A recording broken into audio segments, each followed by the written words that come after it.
The suburb of Setagaya in Tokyo is largely considered to be a safe and desirable place to live. Its numerous green spaces and spacious residential dwellings sharply contrast with the noisy, bustling city that surrounds it. However, that peace was shattered when the bodies of the Miyazawa family were discovered inside their home on the morning of December 31st, 2000. They were, by all accounts, a nice and normal Japanese family. The father, Mikio, worked for the marketing firm Interbrand, while his wife, Yasuko, was a tutor. They had 2 children, 8-year-old Naina and 6-year-old Rei, and the pair had lived in the home for about a decade. In the months leading up to the murders, the Miyazawa's neighborhood had been slowly emptying out. Their property backed up to a public green space and skate park that the city was planning to expand, and the community had dwindled from over 200 families to just 4. The skate park had become somewhat of an attraction to the local teen population, leading to loud and disruptive gatherings in the area from time to time. The week before the murders, Mikio had even been seen arguing with a rather obnoxious group of teens in the area. With the park's expansion, their shrinking neighborhood, and the increased teen presence, the Miyazawas had plans to move within the next few months. The house itself was a duplex that the family shared with members of Yasuko's family, but there were no internal connections between the 2 homes, and both dwellings had been soundproofed to provide additional privacy. On the morning of December 31st, 2000, Yasuko's mother, Haruko, who lived next door, phoned her daughter. She found it strange that no one answered, and so she made her way over to the home and let herself in. Already feeling mildly uneasy, it didn't take long to realize something horrific had taken place. First, Haruko discovered her son-in-law Mikio covered in blood at the bottom of the stairs on the first floor. Feeling her panic rise, she began to call out for her daughter and grandchildren as she ascended to the second floor, only to find Yasuko and Naina both stabbed to death at the top of the stairs. Her grandson Rei had been strangled while he slept in his bed. The murderer is thought to have entered the home via an unlocked window in the second-floor bathroom at some point after 11 o'clock at night. There is loose evidence of the family being alive up to 10:30. Mikio accessed a password-protected email on his work account at that time, and it is unlikely that anyone else is responsible for that digital clue. However, as horrifying as the murder is, what makes this case truly baffling is the amount of time the killer spent in the home after his crime spree. Police believe that the man spent multiple hours in the house, drinking tea and eating ice cream. He left behind a fair amount of bodily evidence as well. His fingerprints were discovered on the ice cream wrappers, his blood was in multiple places throughout the house, and he had defecated in the family's bathroom without bothering to flush. He ransacked the home, rummaging through personal documents, emptying drawers, and dumping them into the second-floor bathtub, while Mikio's wallet, items from Yasuko's handbags, house keys, and other papers were found shoved inside the toilet. Around 1 o'clock in the morning, the perpetrator accessed the internet from the family computer, visiting sites previously bookmarked by Yasuko and Mikio. At some point during his stay, the killer took a nap on the sofa. Before he left, he changed his clothes, leaving them neatly folded on the couch alongside his jacket, scarf, shoes, hip bag, and the knives he used to execute the murders. Not much was taken from the Miyazawa residence. Even though the killer had gathered the family's IDs and credit cards in the living room, he had left them behind. In the end, only about 150,000 yen, worth a little over $1,000, was unaccounted for. Robbery was an unlikely motive, since there was plenty more cash readily available in the home that the intruder did not take. In the years that have ensued, this case has continued to puzzle authorities, and no definitive leads have emerged, although there has been a slew of theories. However, some concrete facts have been established via DNA evidence. Standing at roughly 5 foot 6 inches tall, The killer was of mixed race, with an Asian father and a mother with Southern European heritage. Unfortunately, the man's DNA and fingerprints have never been matched in the Japanese system, leading authorities to believe he is not a Japanese citizen. Several other facts have surfaced that point to the killer being a foreigner. A genetic sequence was found in his DNA that is more common to Korean people than Japanese. His shoes were a Korean size that only would have been sold in South Korea. And sand found inside his hip bag was traced back to Edwards Air Force Base in Southern California. Some have hypothesized that the killer was a military man, either American or South Korean in nationality, while others suspect that he was a hired assassin sent by a Japanese gang, though Mikio and his family had no known enemies. It's also plausible that the bunch of youngsters Mikio was seen arguing with the week before had something to do with the crime. Possibly one of the young men decided to take revenge on him for daring to confront them. Perhaps the Miyazawas were just profoundly unlucky, and the killer was just a drifter who happened upon the home that night. Nothing is quite clear in this bizarre case, and even though no major strides have been made in many years, the memory of the Miyazawa family is alive and well in Japan to this day. The police have adamantly said they will never give up until the case is solved. An investigator on the case, Yasunori Hirose, was quoted saying, "With advances in science and technology, I believe that police will locate the criminal and eventually arrest him." In 2020, Mikio's mother, now 89 years old, says that she desperately wants the case to be solved in her lifetime. Despite the thousands of hours of investigation, this violent killer has never been identified, and the murders of the Miyazawa family is as much a mystery now as it was over 20 years ago.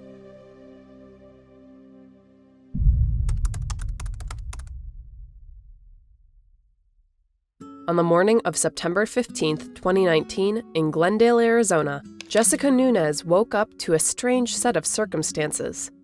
Her 14-year-old daughter, Alicia Navarro, had vanished from the home with a small backpack containing her phone and laptop, leaving behind a cryptic note that read, "I ran away. I will be back. I swear. I'm sorry." Alicia hadn't had the most typical or easy of childhoods. Developmental delays had led to an autism diagnosis at age 12, and she had a difficult time connecting socially with her peers. Despite this, she was a star student and had found a fun and supportive community of friends through online gaming. Jessica, though happy her daughter was making friends, remained aware of the dangers of the internet. Once, Jessica had discovered that a stranger was asking for Alicia's personal information online, and the mother-daughter duo had a frank and serious conversation about safe behavior while using the internet. Jessica even filed a report with the police about the incident and believed the matter was settled and that Alicia was now well informed. The night before Alicia vanished, Jessica was up late, waiting for her husband to come home from work. Around 1 a.m., Alicia came downstairs from her room for a glass of water, and then asked her mother why she was still awake. Nothing seemed unusual to Jessica, and she eventually drifted off to sleep. In the morning, she noticed the back door was slightly open and asked her husband if he had left it like that. When he informed her that he hadn't been through the back door that day, Jessica felt uneasy and went to check on Alicia. It was at this time that she discovered an empty bedroom, Alicia's missing electronics, and the strange note.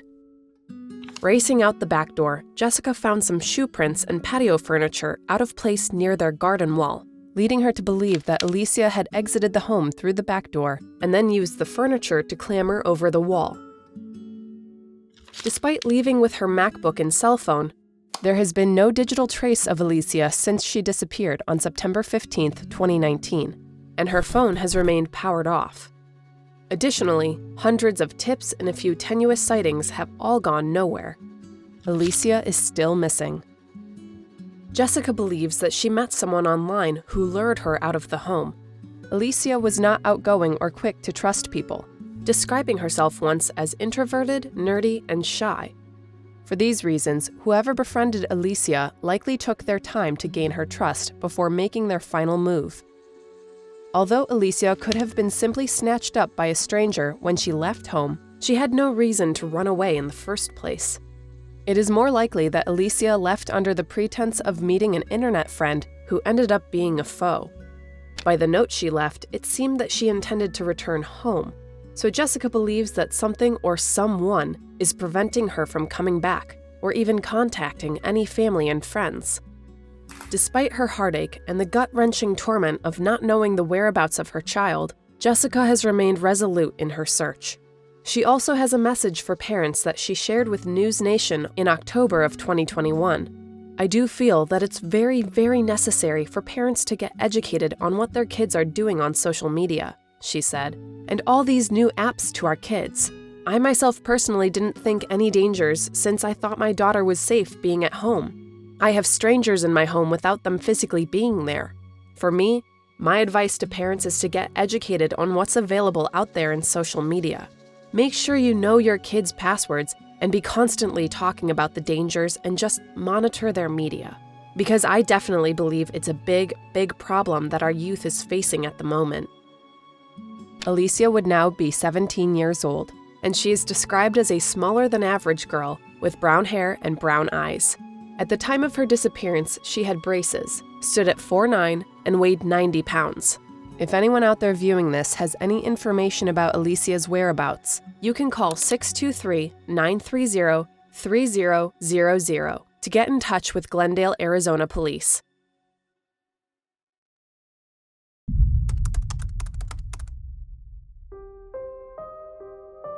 Known as a rising star in Washington, D.C. legal circles and a prominent member of the D.C. Asian American community, 32-year-old lawyer Robert Wone's murder shook the city. Naturally, being a large metro area, D.C. sees quite a bit of murder, but not in the posh DuPont Circle neighborhood where Robert was killed. Robert lived outside the city in Oakton, Virginia with his wife Kathy, and regularly commuted into D.C., first for his job with the Covington and Burling law firm, and more recently for his new position as the general counsel for Radio Free Asia. While his new position wasn't as lucrative as his previous job, Robert was enthusiastic about Radio Free Asia's mission to provide uncensored media to disadvantaged communities throughout Asia. However, on the night of August 2, 2006, Robert was working late and decided to stay at his friend's house rather than making the long commute home. Price, the aforementioned friend, had met Robert at William and Mary, where he had attended college, and owned a $1.2 million four-bedroom townhouse in DuPont Circle. Other residents of the property included Price's longtime partner, Victor Zaborski, housemate Dylan Ward, and a young woman who lived in the basement of the property. When Robert appeared at Price's home around 10:30 p.m., Price and Ward greeted him and chatted in the kitchen, while Zaborski was already upstairs in his bedroom. The basement tenant never came home the night of August 2nd. Shortly after, Robert was shown to the guest room on the second floor. Ward said his goodnights and proceeded to his bedroom, also on the second floor, while Price continued up to the third-floor master bedroom he shared with Zaborski. Ward recalled hearing Robert shower and then closed the door to the guest room before he drifted off, thanks to a sleeping pill he had taken earlier. Not long after everyone had gone to bed, Price and Zaborski heard the downstairs door chime, which signaled someone entering. The house was equipped with a security system that would sound whenever a door was opened.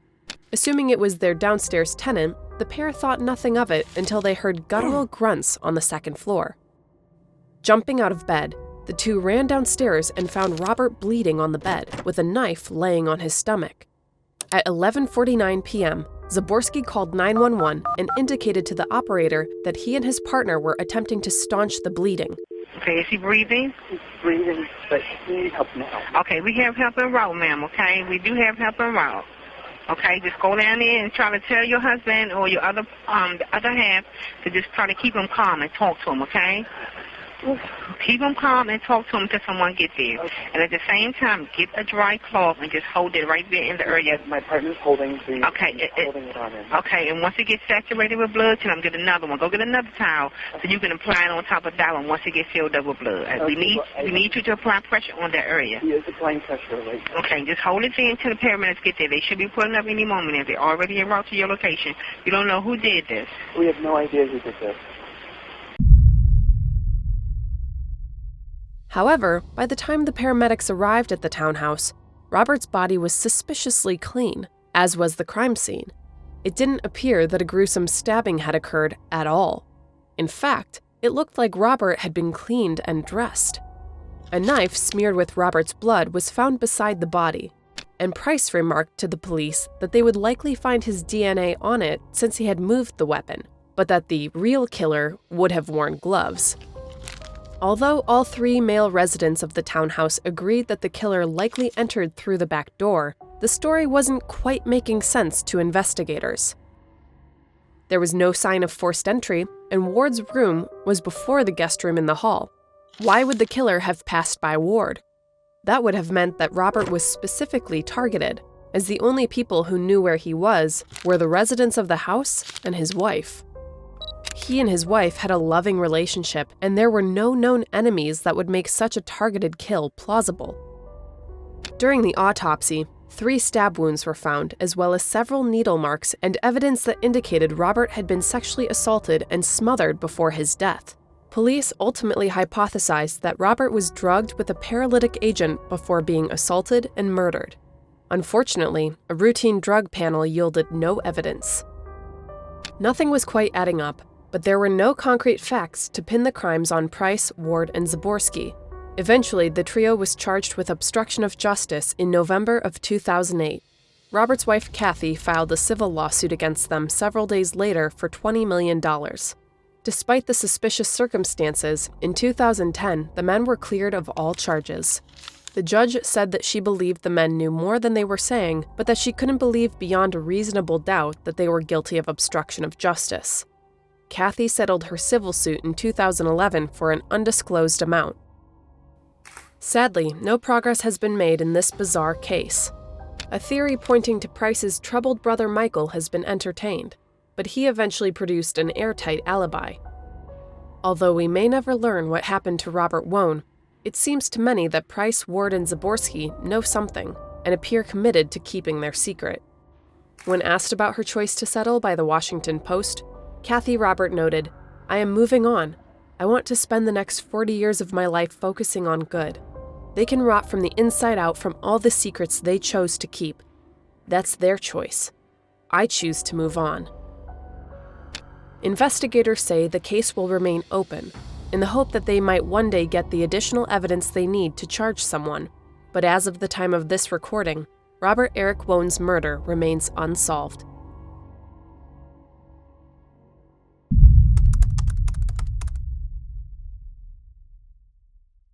When children go missing, the authorities are usually quick to act, realizing that time is crucial. Unfortunately, the same luxury is rarely afforded to adults who disappear, even when the circumstances are more than a little fishy. In 2017, Elaine Park was a 20-year-old aspiring musician and actress who had landed some bit parts in movies and TV shows like Crazy Stupid Love and Desperate Housewives.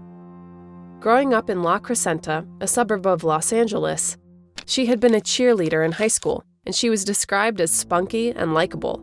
Although she had initially pursued higher education at Pierce College in Los Angeles, by January of 2017, she had dropped out, intent on following her acting career. On the night of January 27, 2017, Elaine had gone to a movie with her boyfriend, Divine, or Div Compare, the son of a well-known Los Angeles businessman. The pair had been on again, off again for some time, but had recently reconnected. After the show, security footage showed the pair returning to Div's apartment in Calabasas around 1 a.m., roughly 30 miles west of Elaine's home in La Crescenta. According to Div, the two went to sleep until Elaine woke him around 4 a.m., shaking, singing, and acting oddly. He believed she was in the midst of a panic attack, and he tried to get her to calm down. 2 hours later, security footage picked up Elaine walking towards her vehicle around 6 in the morning, appearing stable and normal, despite Div's claims that, still in the throes of her panic attack, she threw on her clothes and left in a hurry without telling him where she was going.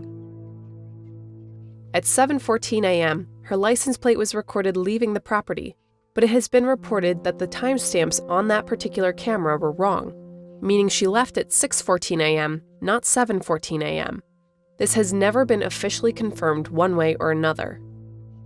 Throughout the rest of that day and on into the following day, January 29th, Elaine remained unreachable by phone, and her mother, Susan, became increasingly worried. She tried to file a report with the local police department, but was rebuffed since Elaine was an adult. Authorities believed at the time that she had simply run off for a bit, despite Susan's protestations that this was extremely out of character for her daughter. An official report was not filed until Monday, January 30th, after 2 full days had passed. Police initially questioned Div, but since he remained cooperative and was eventually ruled out as a suspect, his apartment and the surrounding areas were never searched. On February 2nd, Elaine's gray Honda Civic was found just off the Pacific Coast Highway in Malibu. All her doors were unlocked, and her personal belongings were still inside the car, including the keys in the ignition. Although the car was dead, the keys were turned to the on position, meaning that the battery had been left to drain. There was no sign of a struggle or foul play, leading investigators to surmise that Elaine had left the car willingly, though it was a strange place for her to have wound up. The car was found 20 miles to the west from her last known location at Div's apartment in Calabasas, and was even further west from her home in La Crescenta. What was she doing on a stretch of highway by the ocean so early in the morning? Clearly, she wasn't on her way home. Dogs were brought in to find her scent, and the search expanded around the surrounding rocky landscape with ATVs, divers, and drones. No trace of Elaine was found. The prevailing theory became suicide, with police believing she simply took her own life. Although Elaine was known to have bouts of depression, her family and friends strongly disagree with this conclusion, suspecting that foul play is the more likely scenario. Police have never ruled out that something sinister may have befallen Elaine, but they continually told her mother it was more likely that she had either committed suicide or run away on her own.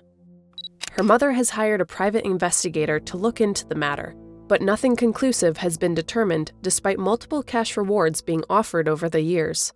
Everything about Elaine Park's disappearance is clouded with suspicion, from the muddy timeline of the morning of January 27th to her boyfriend's account and the police's refusal to explore his role further, to the pristine state of her car when it was discovered. Aside from suicide, other theories have been floated over the years. Could she have been abducted by a stranger? It seems unlikely, or at least implausible, that there are no witnesses, since the Pacific Coast Highway is a well-traveled road, and it would have been sunny by the time she reached Malibu. Others think the boyfriend Div is more involved since there is unaccounted for time, and we don't know for sure if Elaine was behind the wheel of her Honda when it was recorded leaving his apartment. At this juncture, though, everything is pure speculation. Elaine is a Korean-American woman, standing at 5'6" with brown hair and brown eyes. She liked to wear heavy makeup and has 3 distinctive tattoos: a cow skull and a moth on her left arm, a dagger on her right arm, and a rose on her left shoulder. If you have any information about Elaine Park, you can call the tip line at 1-800-551-3080 or the Glendale Police Department at 818-548-4911.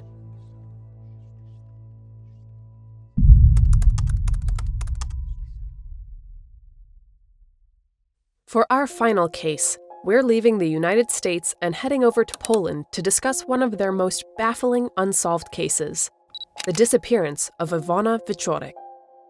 Out for a night of fun with her best friend Adria and 3 male acquaintances, 19-year-old Iwona Wieczorek abruptly vanished in the early morning hours of July 17, 2010. Having just graduated from high school, Iwona was currently residing in Gdansk, Poland, and was excitedly planning an upcoming trip to Spain. Though Iwona was still reeling from a fresh breakup with her boyfriend Patryk, her friend Adria managed to get her out of the house for a night on the town with 3 men the pair had known for about a month.